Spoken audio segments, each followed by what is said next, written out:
Morning everyone, welcome to Compliance Over Coffee today. And today we're going to talk about upfront fees and the importance about being incredibly clear about the upfront fee. And now that I've started talking, the guy next door has decided he's going to start drilling, and he's been quiet all morning until now, so I apologise if there's any noise in the background. The reason that I'm covering this today is because yesterday evening, I'll speak louder.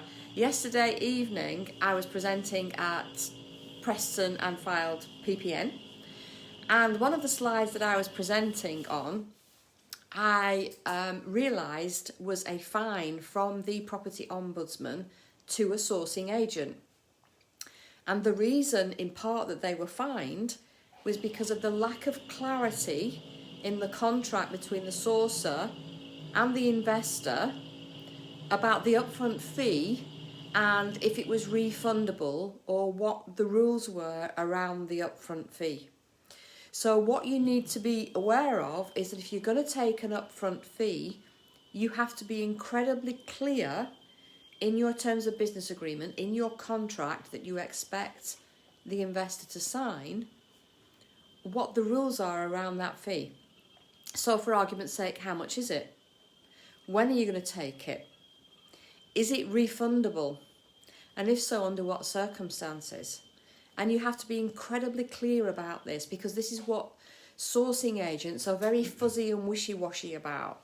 They don't like being clear about it. They want the fee up front, they want it in the bank account, but what if something goes wrong that isn't the investor's fault?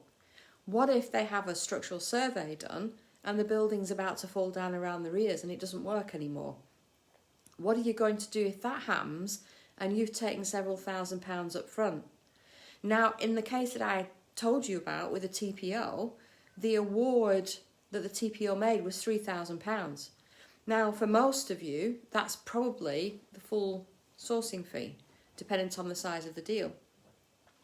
So please give clarity in your terms of business agreement, in your contract with your client, with your buyer, because if you don't and something goes wrong and you say, oh, it wasn't refundable, and they make a complaint, you could end up losing your sourcing fee or the bulk of it and getting nothing for the work that you've done. So is your upfront fee refundable? Is it going to be deductible from the full sourcing fee at the end of it if it's smaller? If it's refundable, under what circumstances will you refund it? Will you refund it regardless, even if the investor changes their mind? Or will you partially refund and keep some for administrative costs? All of this you need to consider, and all of this detail needs to be in that terms of business agreement, so that it's very clear before the investor signs an agreement with you exactly what you're expecting of them with that upfront fee. That's it for Compliance Over Coffee this morning.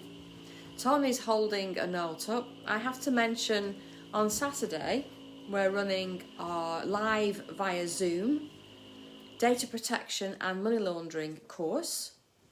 It is £125 per person, and it will provide you with the proof that you need that you've had your at least annual data protection and money laundering training. And when the video is finished and uploads into Facebook, I will put you a link to book on the course if that's what you want to do for this Saturday.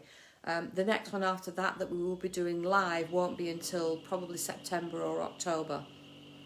There is an option for you to simply pay £95 and do the full course online with no interaction with me at all if you would prefer that. So we will put both links up in case you want to do one or the other, and this Saturday doesn't fit in with your time schedule. That's it for this morning. Thank you for joining me. I hope you found it useful. I'll be back again next Thursday at the normal time. Fingers crossed the workmen are finished by then. In the meantime, have a fantastic weekend. I hope the sun shines near you. Bye for now.